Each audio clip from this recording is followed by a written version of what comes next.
بسم اللہ الرحمن الرحیم۔ دوستو، کبھی ایسا ہوتا ہے کہ جب ہم قربانی کے لیے جانور خریدتے ہیں تو یا تو وہ مر جاتا ہے یا گم ہو جاتا ہے، تو اس کے بارے میں کیا حکم ہے کہ اگر جانور خریدنے والا مالدار ہے جس کے اوپر قربانی واجب ہے، تو اگر اس کا جانور مر جاتا ہے تو اس پر دوسرے جانور کو قربان کرنا واجب ہوتا ہے، اور اگر جانور خریدنے والا غریب ہے تو اس کے اوپر کچھ نہیں ہے، لیکن اگر گم ہو جاتا ہے تو اس کے بارے میں یہ معاملہ ہے۔ چونکہ بعض اوقات یہ بھی ہو جاتا ہے کہ وہ جانور گم ہونے کے بعد مل جاتا ہے، تو اس میں دو باتیں الگ ہیں۔ ایک یہ کہ اگر امیر آدمی نے جو جانور خریدا تھا وہ گم ہو گیا ہے تو اس نے دوسرے جانور کو خرید کر قربان کیا ہے، اور قربانی کرنے کے بعد میں اسے دوسرا جانور بھی مل جاتا ہے، تو اس دوسرے جانور کو امیر آدمی کو ذبح کرنا ضروری نہیں۔ لیکن اگر غریب آدمی کا جانور جو پہلے کھو گیا تھا وہ پھر مل جاتا ہے تو اس کا ذبح کرنا قربانی کے دنوں میں واجب ہوتا ہے، چونکہ غریب کے اوپر ویسے تو جو ہے قربانی واجب نہیں ہوتی، لیکن جانور خرید لینے کے بعد اس کے اوپر واجب ہو جاتی ہے،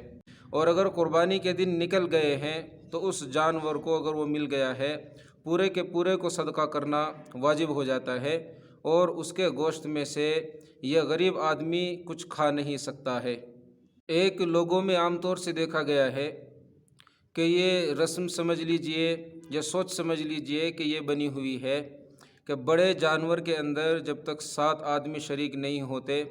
تو وہ اس جانور کو ذبح کرنے کے لیے تیار نہیں ہوتے۔ اس میں 7 آدمیوں کو شریک کرنے کے لیے تلاش کیا جاتا ہے لوگوں کو۔ تو یہ بات ذہن نشیں کر لیں اور یاد رکھیں کہ بڑا جانور جو ہوتا ہے اس میں 7 آدمیوں کی جو شرکت بتلائی گئی ہے وہ زیادہ سے زیادہ ہے۔ کم سے کم اس کی تعداد جو ہے 1 سے لے کر 7 تک ہے۔ ایک آدمی اگر پورے جانور کو بڑے کو ذبح کرنا چاہے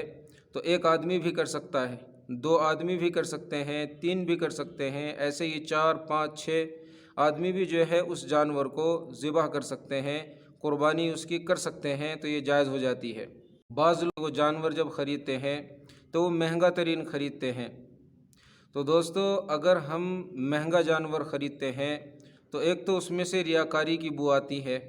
چونکہ لوگوں کو جب پتہ لگتا ہے اس کی قیمت کا کہ یہ اتنی قیمت کا ہے تو کمزور آدمی جو ہوتے ہیں ان کی ہمت نہیں ہوتی۔ ایک خرابی یہ ہوتی ہے۔ دوسرے ہوتی ہے کہ اگر ہم مہنگا ترین جانور خریدتے ہیں تو خرید سکتے ہیں، کوئی بات نہیں ہے، لیکن زیادہ مہنگا اگر خریدتے ہیں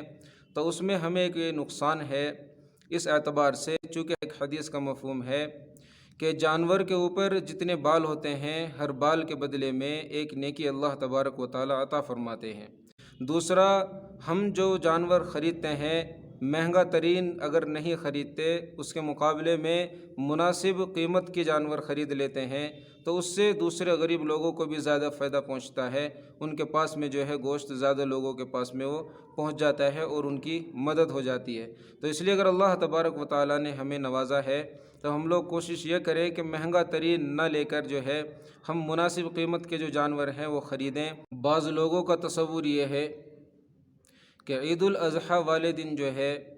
وہ صبح میں بعض تو سحری کرتے ہیں اور بعض سحری نہیں کرتے ہیں لیکن بھوکے رہتے ہیں، اور ان میں یہ رائج ہے، ان میں یہ مشہور ہے کہ یہ عید الاضحیٰ والے دن جو ہے روزہ رکھا جاتا ہے آدھے دن تک، اور پھر اپنی قربانی کے گوشت سے اس روزے کو کھولا جاتا ہے۔ تو اس کی شریعت میں کوئی اصل اور حقیقت نہیں ہے، یہ اپنی طرف سے گھڑی ہوئی اور مصنوعی بات ہے۔ تو چونکہ روزہ جو ہے وہ صبح سحری سے لے کر اور شام کے افطار تک کے وقت میں ہوتا ہے، دن چھپنے تک، تو اس لیے جو ہے روزے کا تصور جو ہے یہ بالکل غلط ہے۔ ہاں، حدیث میں یہ آتا ہے، کتابوں میں یہ لکھا ہے کہ افضل بات یہ ہے کہ اگر انسان نے حصہ لیا ہے تو اس کو چاہیے کہ وہ اپنے جانور کے ذبح ہونے کے بعد جو اسے گوشت حاصل ہوگا تو اس گوشت سے جو ہے وہ اپنے کھانے کی ابتدا کرے، کھانے کی شروعات کرے۔ لیکن اگر اسے بھوک لگی ہوئی ہے، وہ پہلے بھی کھا لیتا ہے نماز سے پہلے، قربانی سے پہلے، تو کوئی گناہ کی بات نہیں ہے، اس سے پہلے بھی کھا سکتے ہیں۔ اگر ہم اپنے قربانی کے جانور سے کھانے کی ابتدا کرتے ہیں عید الاضحیٰ والے دن تو یہ افضل ہے اور ثواب کی بات ہے، اور اگر ہم نہیں بھی کرتے ہیں، ہمیں بھوک لگی ہوئی ہے، تو ہم ذبح ہونے سے پہلے جانور کے نماز سے پہلے بھی کھانا کھا سکتے ہیں، اس میں کوئی حرج کی بات نہیں ہے۔ تو اللہ تبارک و تعالی ہمیں ان چند باتوں کا بھی خیال رکھنے کی توفیق عطا فرمائے۔ وما علینا الا البلاغ۔